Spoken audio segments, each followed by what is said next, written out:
Hello everyone, welcome back to Learn English with Mehez.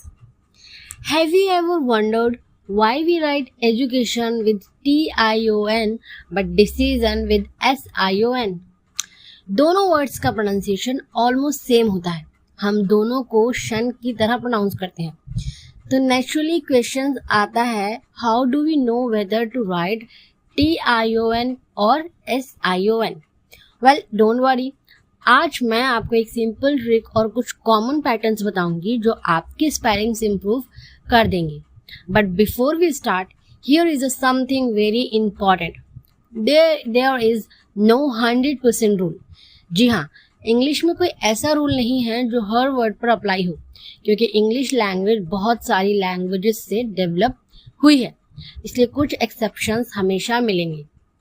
However there are patterns, और अगर आप ये pattern समझ गए तो आप काफ़ी वर्ड्स की स्पेलिंग इजीली गेस कर पाएंगे. लेट्स स्टार्ट विद TION, शन. अगर किसी वर्ब का एंडिंग ATE से होता है तो उसका नाउन यूजुअली एशन बन जाता है.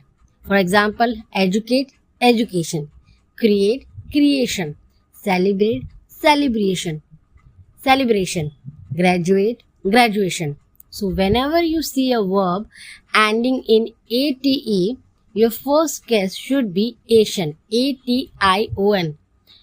Now let's move to SION, shun.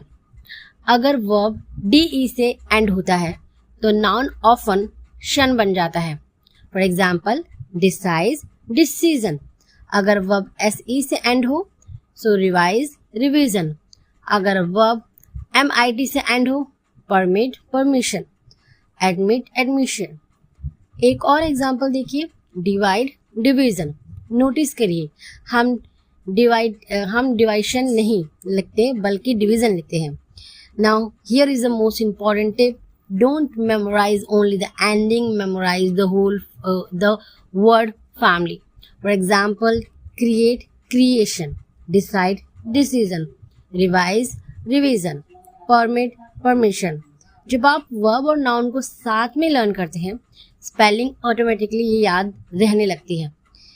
और एक interesting fact, even native speakers don't sit and think should I right TION शन और SION शन. उन्होंने ये वर्ड्स इतनी बार रीड और यूज किए होते हैं कि स्पेलिंग उन्हें नेचुरली याद होती है. That's why I always say read more, listen more and use new words in your daily conversations. The more exposure you get, the stronger your vocabulary and spelling become.